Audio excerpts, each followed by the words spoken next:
ఆ రోజు గట్టిగా పోరాడాం.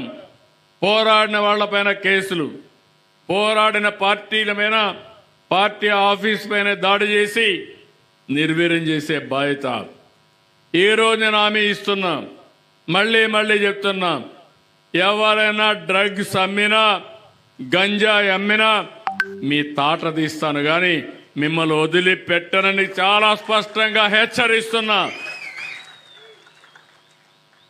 ఓసారి గంజాయి సేవించిన వాడు, డ్రగ్లో వాడే వ్యక్తికి భార్యకు పెళ్ళానికి, భార్యకు తల్లికి వ్యత్యాసం తెలియకుండా కడాను నేను చూస్తే బాధేస్తుంది. 3 సంవత్సరాల ఆడబిడ్డల చిన్న పిల్లల పైన అత్యాచారాలు చేస్తారు. 60-70 సంవత్సరాల వయసుండే వ్యక్తులు. వీళ్ళు మనుషులేనని అడుగుతున్నా. ఇలాంటి వాళ్ళపైన ఉపేక్షించే అవసరం ఉందా అని మిమ్మల్ని అడుగుతున్నా.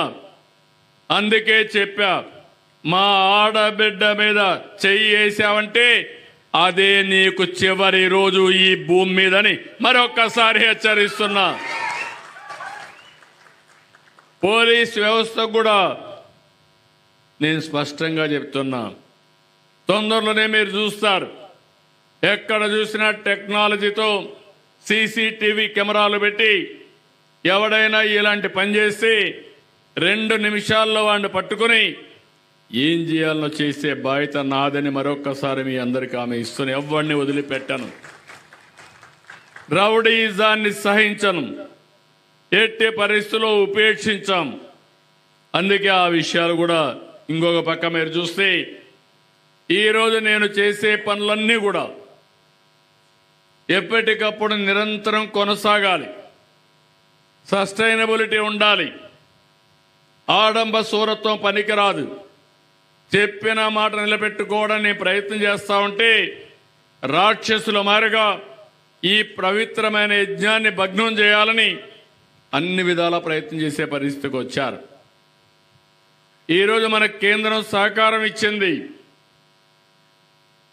మొన్న ఎన్డీఏగా కలిసాం.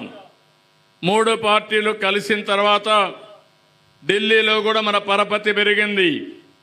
అమరావతికి డబ్బులు ఇచ్చారు. పోలవరాన్ని పూర్తి చేయడానికి 12,500 కోట్ల రూపాయలు ఇచ్చారు. రైల్వే జోన్ కూడా శాంక్షన్ చేశారు.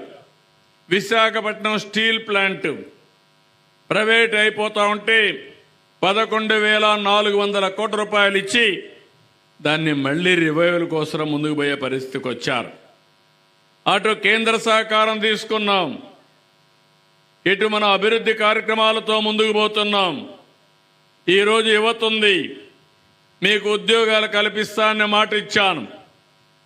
ఏ రాష్ట్రంలో జరగని విధంగా 1 సంవత్సరంలో 9,50,000 కోట్ల రూపాయల పెట్టుబడులు వచ్చి ఇవి పూర్తయితే 8,50,000 మందికి ఉద్యోగాలు ఇచ్చే బాధ్యత ఈ ప్రభుత్వాన్ని అని చెప్పి నేను మీకు తెలియజేస్తున్నా. ఇదే కాదు, ఈరోజు మీరు చూస్తే ఇప్పటికే 5 లక్షల కోట్ల రూపాయలు పనులు ప్రారంభమైనాయి. 4,50,000 మందికి ఉద్యోగాలు వస్తాయి. 10 సంవత్సరాల్లో ఎంత పెట్టుబడులు వచ్చాయో 1 సంవత్సరంలో అంతకంటే ఎక్కువ పెట్టుబడులు తీసుకొచ్చి ఉపాధి కల్పిస్తున్నాం. యువతకు ఏ హామీ అయితే ఇచ్చానో దాన్ని నిలబెట్టుకుంటాను. మొదటి సంతకం చేశాను.